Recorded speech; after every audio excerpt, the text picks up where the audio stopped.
Help me as usual, my little saboteur. Oof. Let's see what we got here. Get it in the hole. Oh, I think that'll work, right? Oh, maybe I can turn the volume down on the...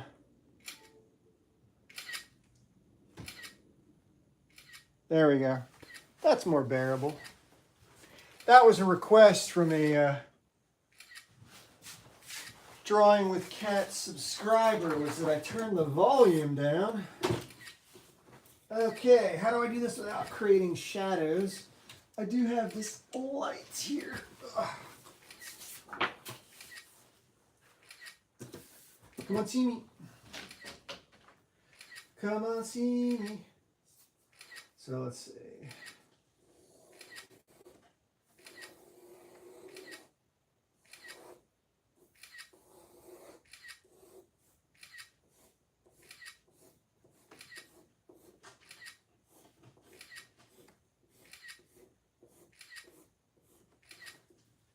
Good girl. That's my girl, Gemma. You gonna sabotage? Yes, you are. I know. You get excited when I do stuff. You're a part of everything, aren't you? This is my girl, Gemma. She and I are both sad. We lost a friend this week. I had mentioned it in a previous live stream that my buddy Sonny, old street cat, FIV positive, for those of you not familiar with diseases that occur within the feline world. FIV is like having AIDS if you're a human. It's a feline immunodeficiency virus. And consequently, he ended up with other issues as a result, such as stomatitis and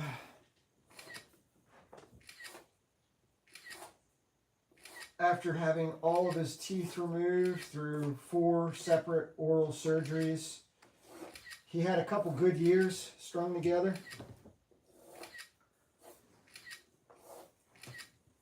Oof, go up here. He strung together a couple good years for an old street cat, because I didn't have him his whole existence. He had a caretaker that unfortunately passed away, and that's how he ended up being exclusively an old street cat. I got the full story from one of the guy's neighbors, but basically Sonny lived on the streets because the family that came to settle the estate of the guy who passed away, they didn't realize that Sonny was one of his cats. There were 2 brother cats, Sonny and Blondie, and they took Blondie with them because Blondie was a really sweet-natured boy, and he lived mostly indoors, but Sonny was a feisty, would swat you, bite you kind of a guy. Well, that's my cup of tea. I'm more familiar with handling feral beasts. My hands, my face, I've got scars on my cheek all the time from getting pawed awake in the morning. In lieu of an alarm, I no longer require one. I just... So tonight I'm doing, because I heard the news that Spider-Man Brand New Day is on track to be one of the highest grossing films of all time.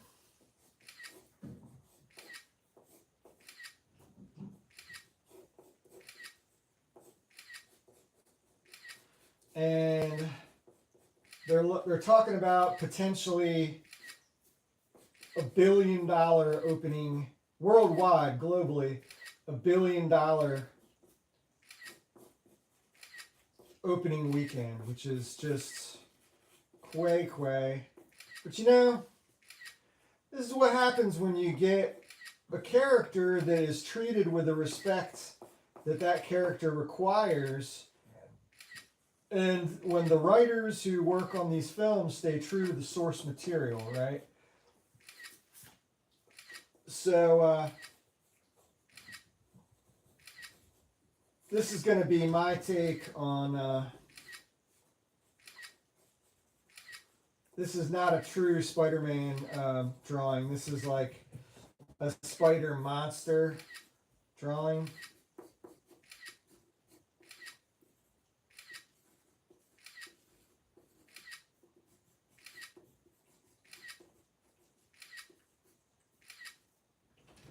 But anyway, I grew up, Spider-Man was my favorite character as a kid growing up. So I wanted to do something to sort of honor that historic. Can we talk about things pertaining to the entertainment industry as historic? I guess we can. In the grand scheme of things, I don't know if that's correct in any way, but I never claimed to be a correct individual, so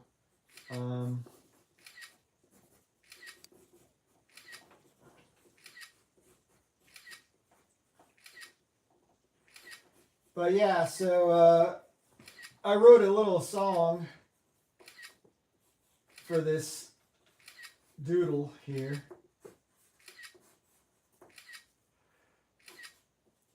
So when I complete this, it will immediately be put on the Drawing with Cats channel as a time-lapse original song endeavor.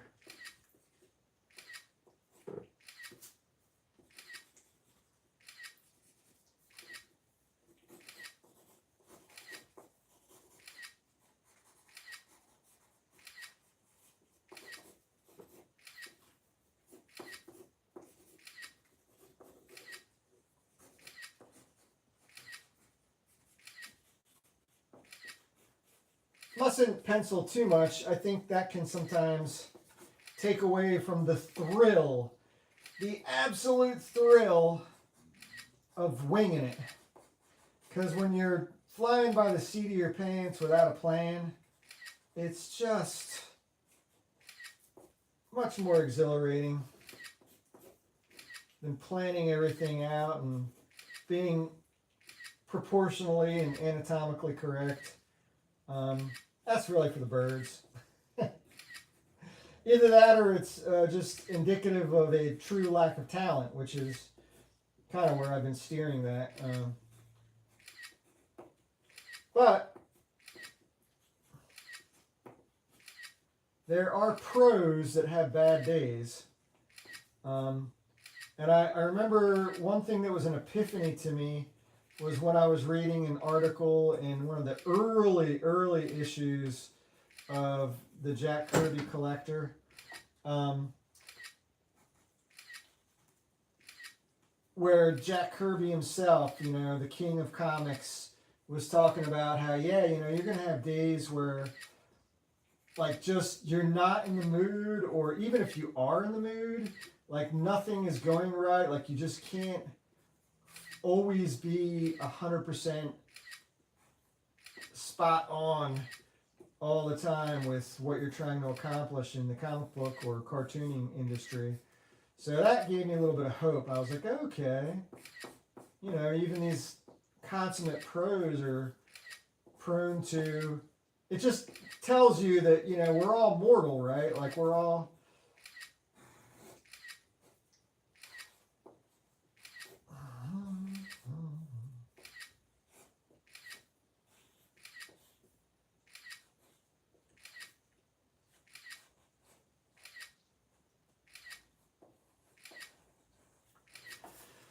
So I had the idea because, you know, Spider-Man does whatever a spider can.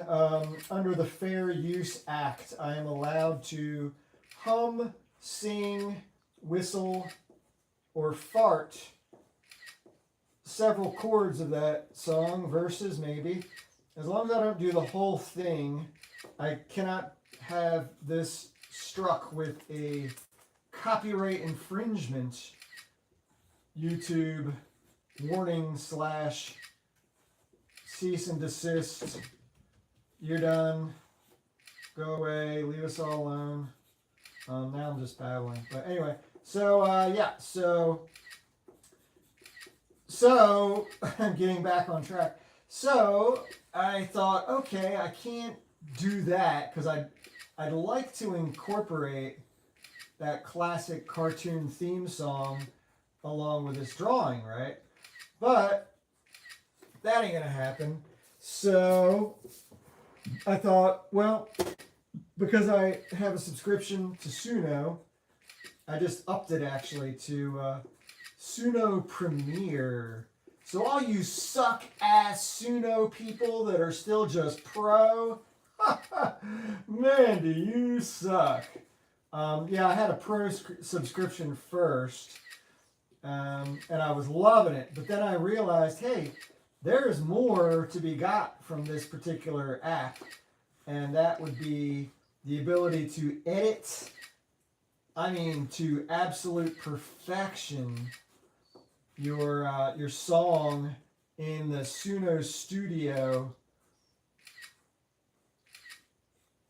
which is part of the desktop version. So I had to up my sub, which is okay. It'll pay for itself, you know, like it ends up being like about $300 after tax.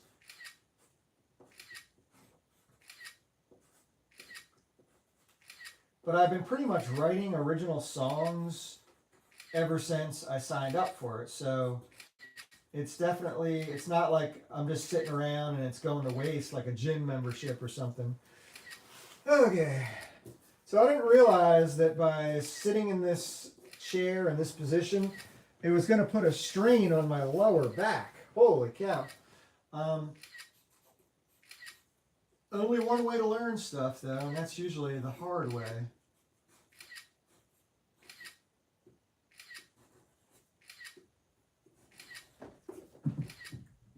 There goes my buddy.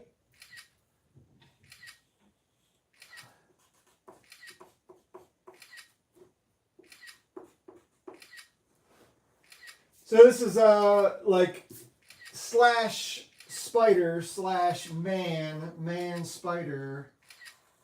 So the song that I wrote is a play on the old Spider-Man cartoon theme song, but it's more like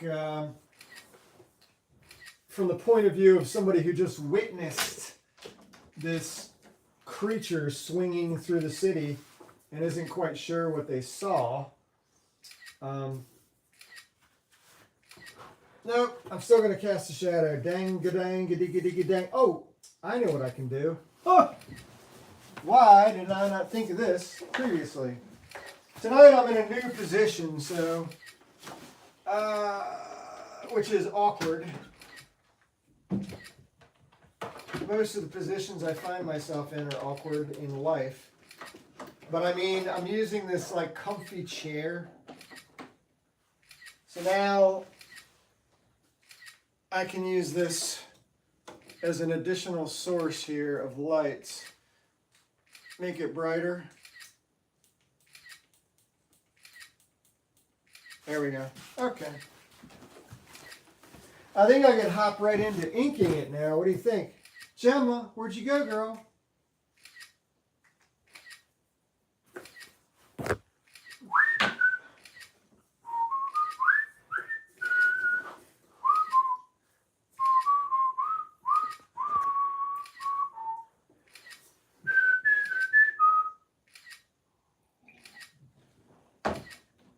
I gave myself about 45 minutes to do this.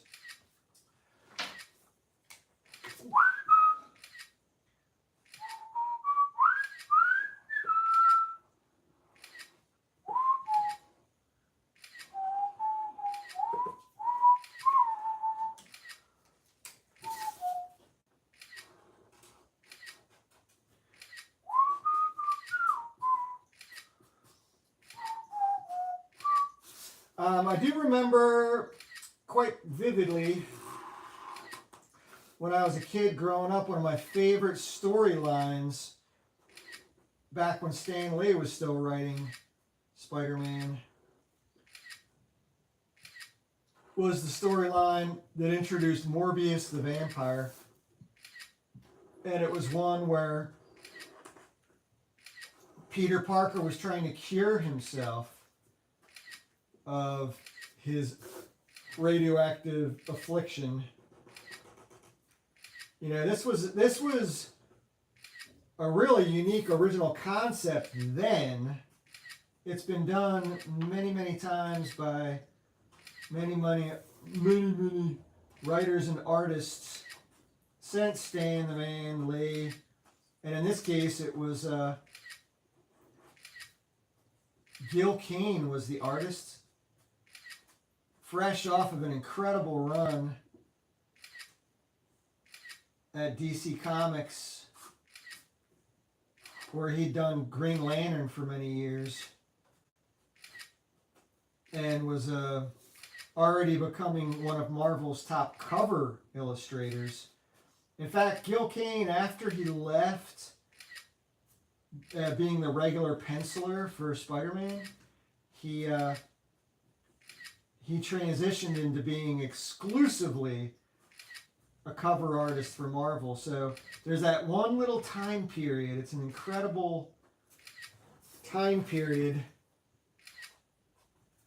I'd have to say it was like 1972 to 1975, somewhere in there,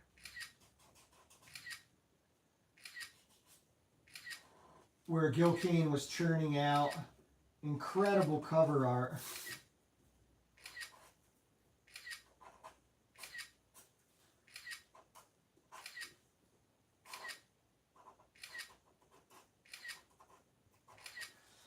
I've said it in other live streams, but really all you need when it comes to cartooning is to create the illusion of shapes. Like, you just need to, you don't need to do all the details. It's critical that you just leave certain elements to the imagination of the viewers, right? So right now it looks like, hey man, this guy can really draw fast. But what I'm really doing is I'm avoiding having to put in too many details. It's kind of like, it's a win-win, really.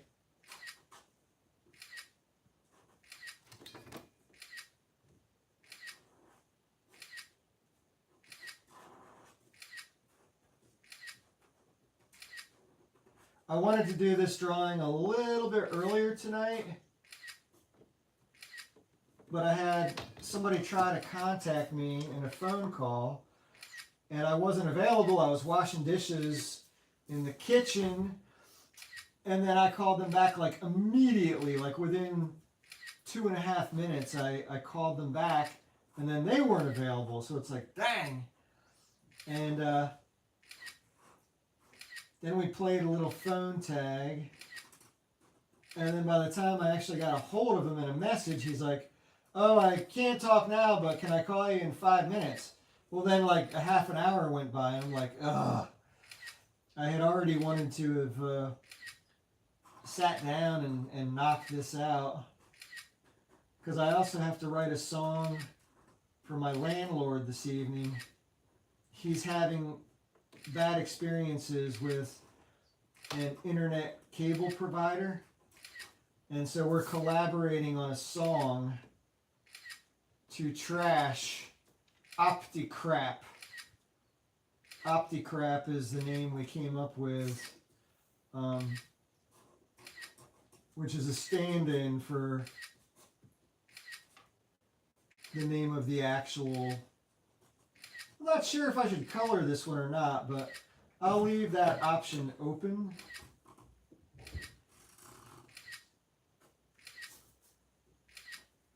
So it's nice, if I'm going to color, to sort of plan in advance for the areas where I can use a paint bucket by closing lines, not to be confused with clotheslines.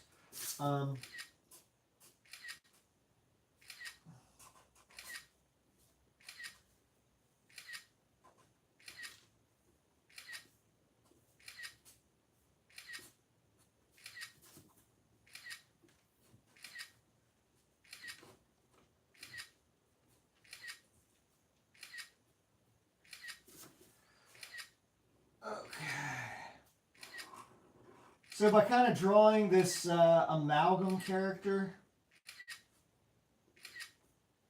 I also am avoiding any potential copyright issues. Hey Munchkin, how's this Munchkin? I see you. Munch, you gonna come over? Munch has been a real poop pal lately. Every morning she's like, okay, let's do it. Let's get her done. She shows up to help stink up the powder room with me. Everybody should have a poop pal. That's just my feelings on that subject.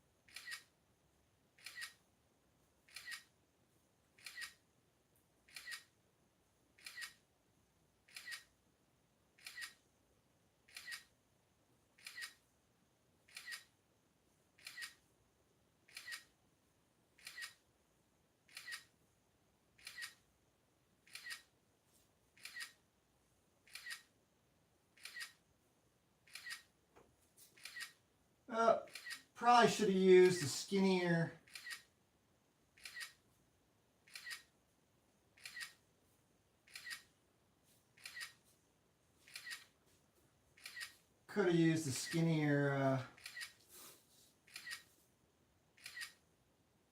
Sharpie, maybe even a ballpoint.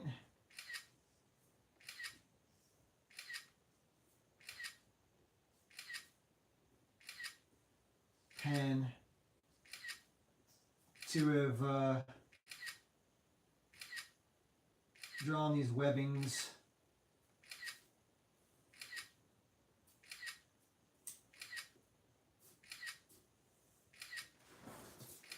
Okay, Joe.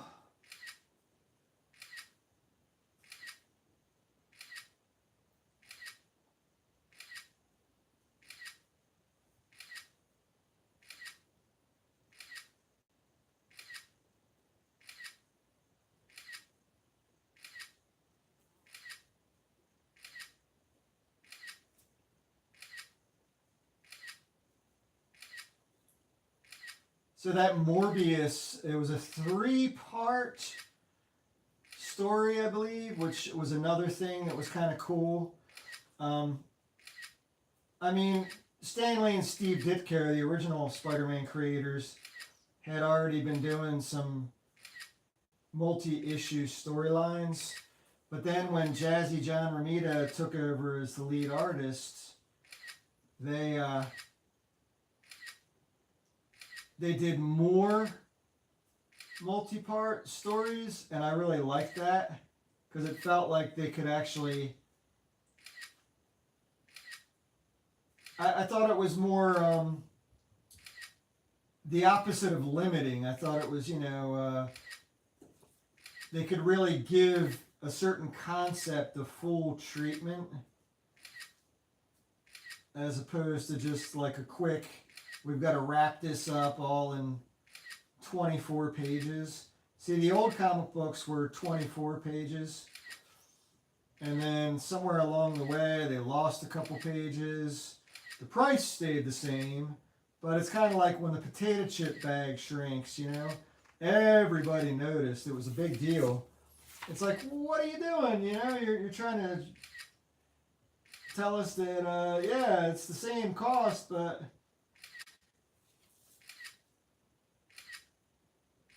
at what sacrifice, right? So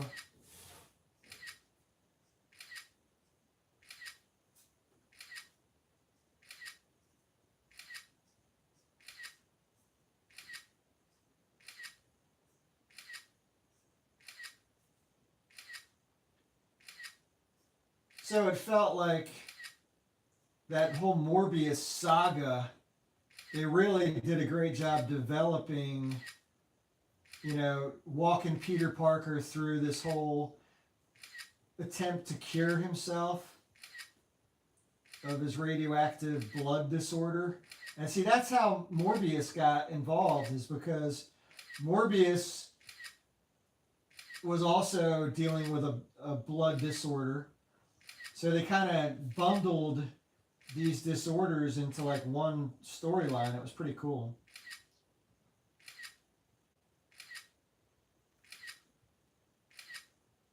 And it's a shame that Sony Pictures dropped the ball with the Morbius movie slash franchise. It could have really become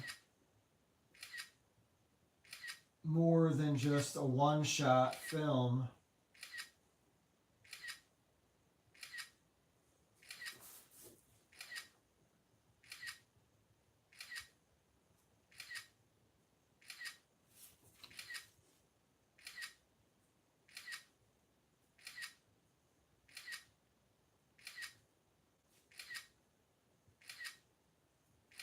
There's probably some viewers, maybe if I have any viewers, that grew up with the Todd McFarlane, Eric Larson era Spider-Man. And I feel like the way that I draw Spider-Man is more in tune with the Eric Larson sort of method. I don't know if it's a method, but whereas Todd McFarlane is like uber detailed. Eric Larson was more about just like busting it out with Sharpies and heavy blacks for certain areas.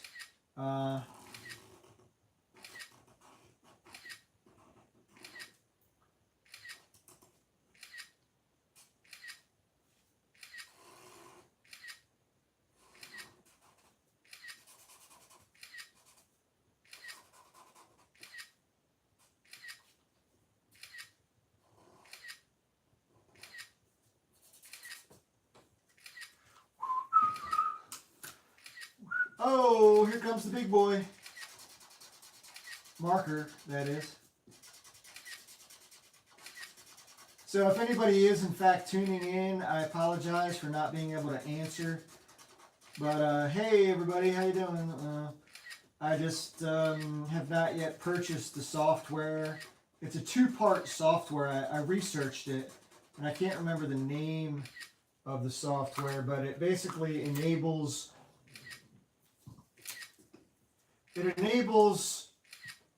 people who are on YouTube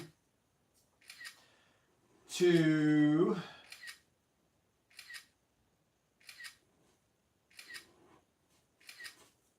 what does it enable us to do? Oh, yeah, it enables us to respond to comments in the comments section of a live stream, which is pretty cool. By reading out loud to the YouTuber, the person who's streaming. In this case, that would be moi. I'm not French, by the way. I just watch a lot of cartoons. So, hey, maybe I got some French audience members tonight, because in the midnight hour, it should be, what? Let's see, if it's 9 or 10 p.m. here, it's probably 2, 3 in the morning in France. Maybe even later. I don't know.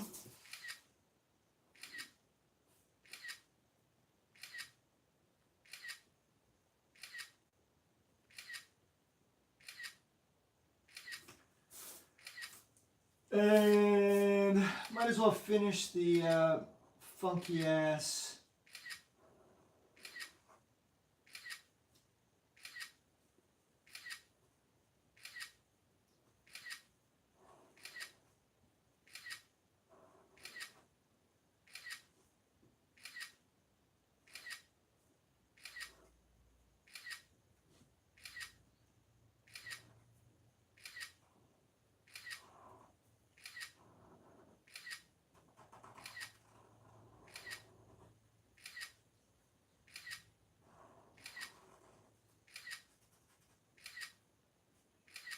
something about those eyes, right? When Steve Ditko designed this character, he really hit a grand slam to infinity and beyond.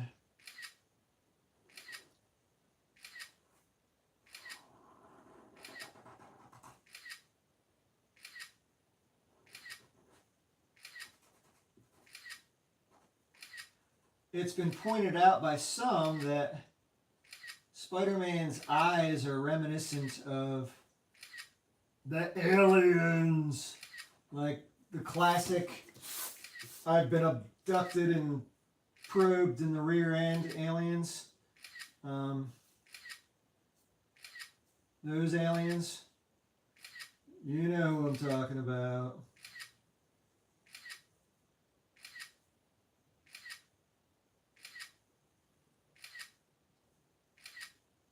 With his big almond-shaped eyes.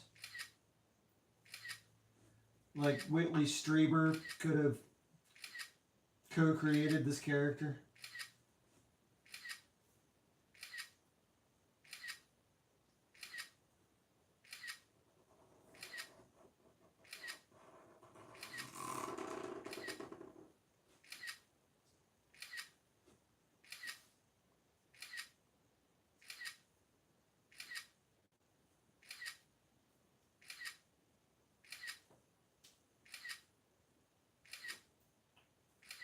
But getting back to the song that I wrote for this time-lapse, it's really playful. It's, you know, I wanted it to sound like a 1960s bubblegum novelty song slash Saturday morning cartoon theme song. And it's close to that, but it's a little bit weird. Like weirder than you would expect a kid's TV show to be from that same era.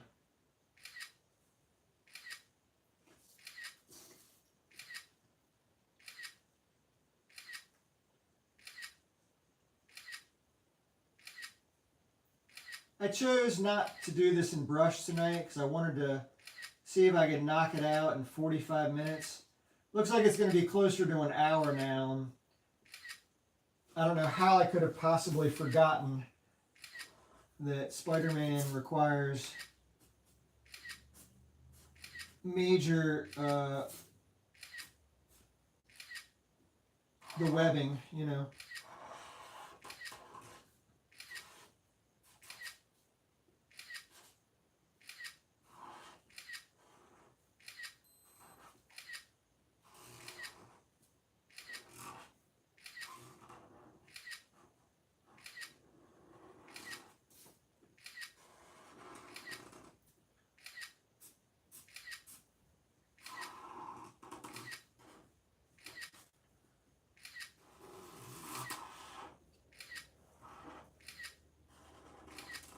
You gotta love that squeaky squeak squeak.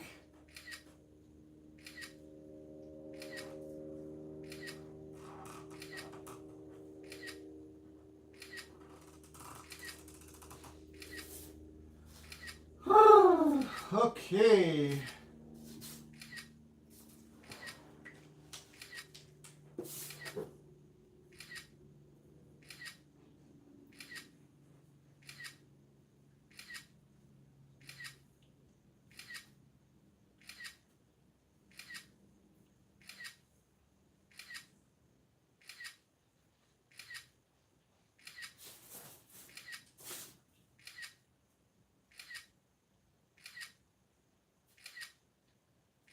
Yeah, I definitely should have used a finer point pen for these webs. I regret. It's not god awful, but now instead of looking like webs, they're like a bunch of pointillism dots. Pointillism dots from Georges Seurat. And if there are any French members of the audience tonight, then you will know who Georges Seurat is. The late, great inventor. I guess he's credited as being the artist who innovated and created the pointillism technique. I'm sure that there were others, kind of the same way the pyramids are. Most people say, the Egyptians, but you know, what about the damn Mayans and the Aztecs and the Ohio Valley Native Americans? I mean, we're finding pyramids all over the place these days.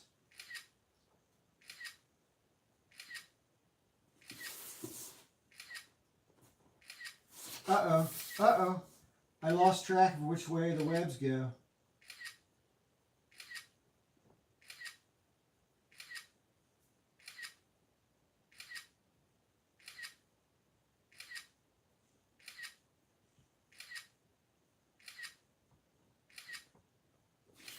Hey Gemma, come and see me. Come and see me. Come and see me.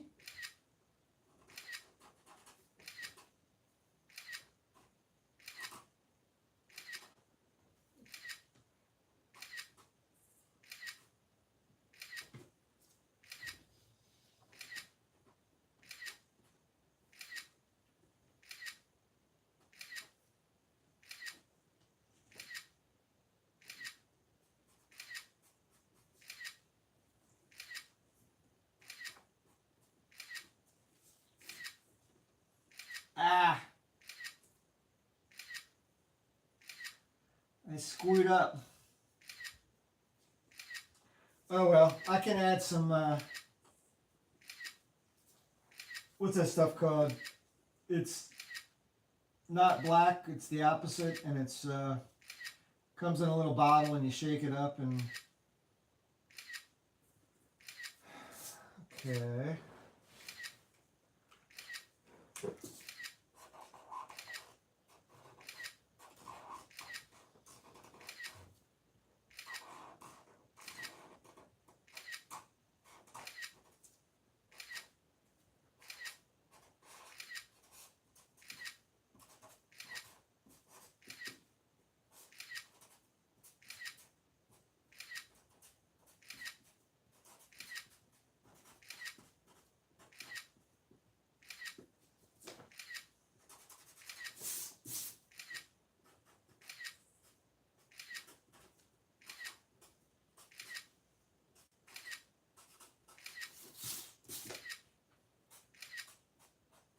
So I want to be a comic book artist when I grow up. I've said this for a long time, but I make a living as an electrician. And as not too many jobs these days as a welder, but I do welding jobs also. And what else? Prostitution. Hey, it's the oldest profession. Don't knock it till you try it. A co-worker of mine, Bobby Kellett, he used to say, jokingly, but I have no problem with this statement, whether you're joking or not. He would say, suck one dick, you're labeled gay for life. So I always thought that was humorous for many reasons, but it's kind of like, hey man, you're going to judge me after I found out about all the crap you've done? So, I speak in jest though. I have no time for any relationship with humans because I am literally owned by a bunch of feral cats. And they're not nearly as high maintenance as most humans I know. My most high maintenance friend just passed away, but that was because he had some health issues that required lots of care beyond just feeding. I brushed him every night. I had to bathe him frequently and drain. He'd get these pockets of blood in his mouth from these sores that would develop as a result of his periodontal issues, stomatitis it's called. They weren't abscesses per se, but then at the end of his life, he did actually develop a couple of abscesses, and I was able to help him with those, fortunately. He had one burst while I was eating my dinner, and it was probably the most grossed out I've been. I don't gross out easily, but this one was pretty disturbing. If you've never had a pustule-like abscess burst while you're chowing down on, what was I eating that night? Some kind of chicken parmesan with rice and beans, I think.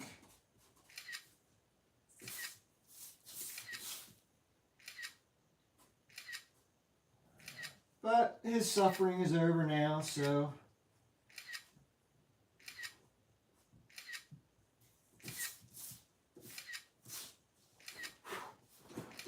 okay, like it.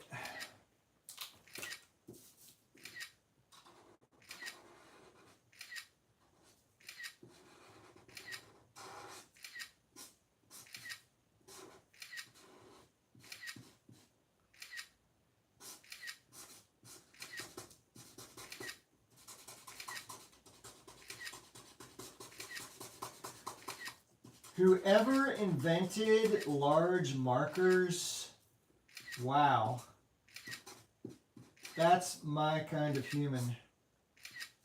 They're like, yeah, you know, we can give you something small but let's give you a big fat tip or a chisel tip.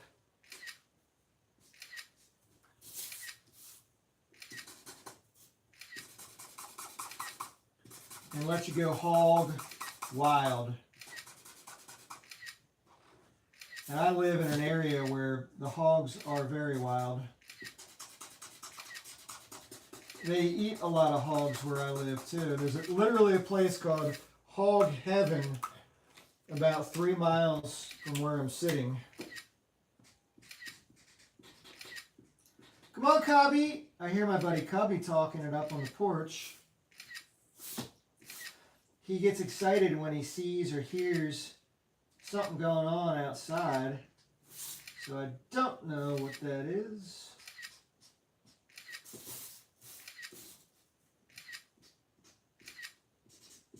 I do like about the new Spider-Man Brand New Day film. I love the costume and how it's got wrinkles and, you know, it's just finally comic book accurate. I don't generally take issue with comic book movies because you can't ever, when you transition from one source material to another, I mean, you're asking for a miracle basically. It's books are not film, comic books are not film, comic books are not books, books are not comic books. They are all their own individual separate mediums. So my feeling is we shouldn't expect from one any one of those to be like whatever the source material is from another. It's not fair, I say. It's just not fair. Come and play. All of the world's okay.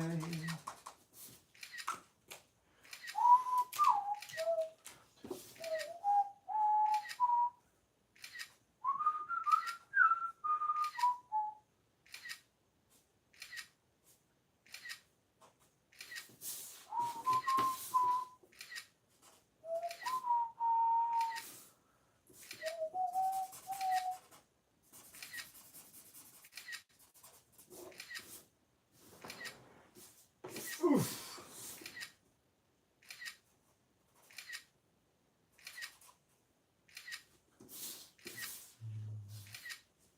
Ah! See what happens?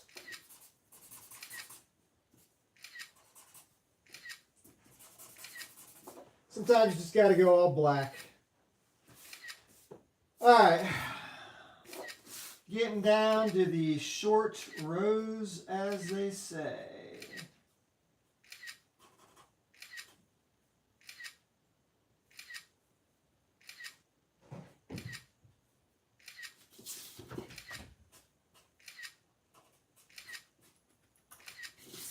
You gonna come see me? You are? I hear you talking.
So this is not a man, nor is it a spider. It is a man spider. Or it is a giant Spider-Man. Yo, it's a Spider-Man. Yo, it's a Spider-Man. Yo, man, it's a spider. Yo, hey, it's a Spider-Man. That's what I have been meaning to say. Along with spitting, a bit of spittle goes a long, long way. A bit of spittle goes a long, long way. I think that's in the Mary Poppins sequel.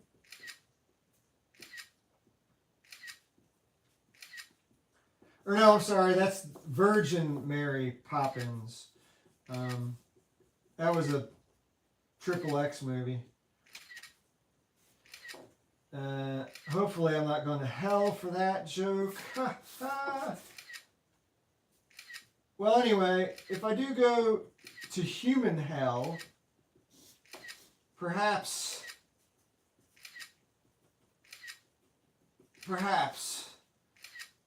I can find a way out of that place and make it into kitty cat heaven. Because I know a lot of friends have already gone there. from about 2018 until 2025, I was still visiting every single night. There's a spot in the ghetto. Well, maybe the word ghetto is a little harsh. A low-income housing property complex / rough neighborhood. I don't know what else to call it. That was the nicest I could put it. But I have a friend who lives over there, actually, so it's in no way a reflection of some of the individuals that are in that area. It's just, it's rough. There's horrible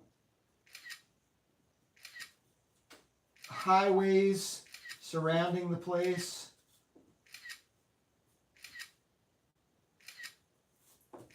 And pit bulls, like not the nice kind, not the ones that where the owners say, "Oh, but it's the sweetest dog. It's so nice it wouldn't hurt a fly," and then it chomps the face off of a 3-year-old kid because it feels threatened by it.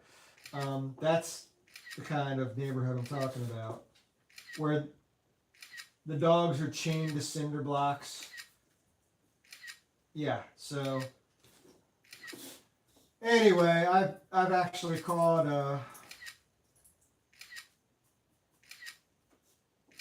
Humane Society, Animal Services or whatever, about some of these dogs that I've seen where their water bowl, their food bowl's empty, and they're just pissed off. Completely neglected,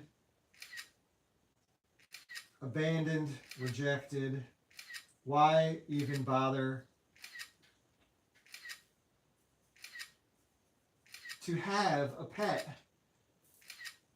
I mean, you can't even call it a pet at that point. It's just, it's a prisoner is what it is. So yeah, I love all animals, dogs, cats, sheep. Don't get me started. That was a bad joke, but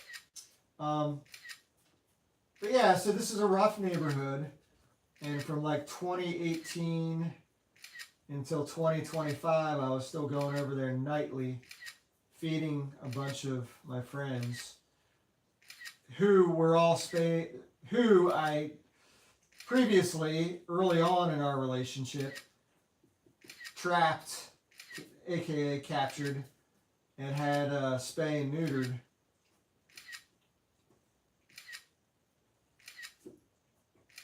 So they weren't continuing to overpopulate an already overpopulated area.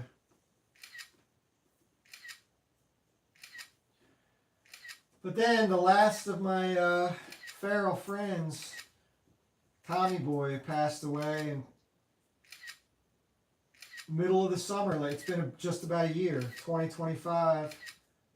It was either late July or it was early August. Stroked out. He was another FIV cat. And wasn't that old. He was maybe 6 years old.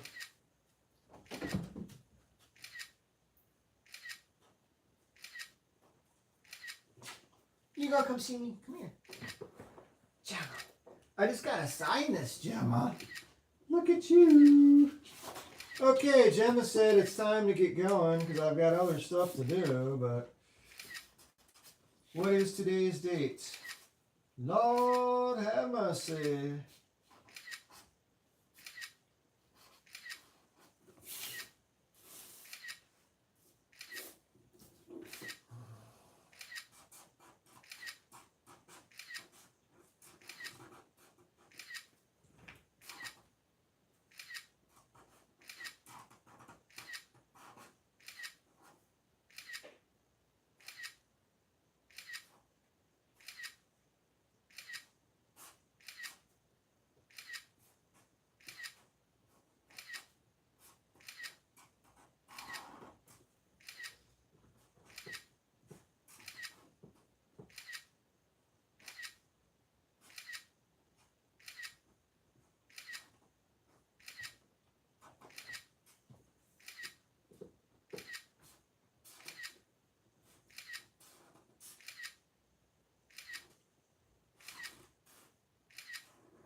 So if I choose to color this, I can color in this Spider-Man part here.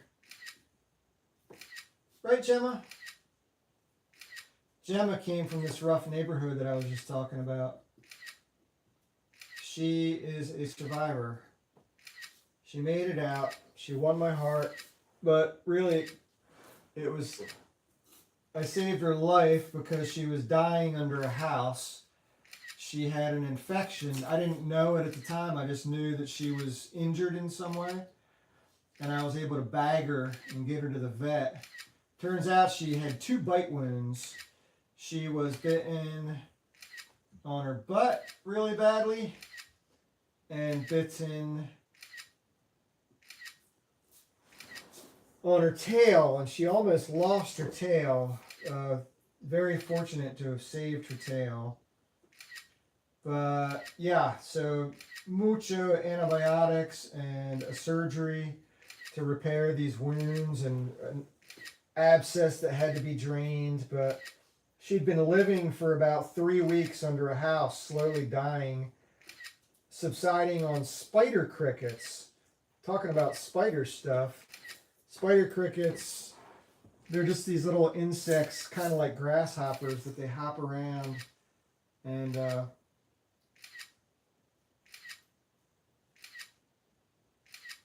kind of wild looking. It's really, truly an incredible insect. They're like a hybrid between a grasshopper and a spider.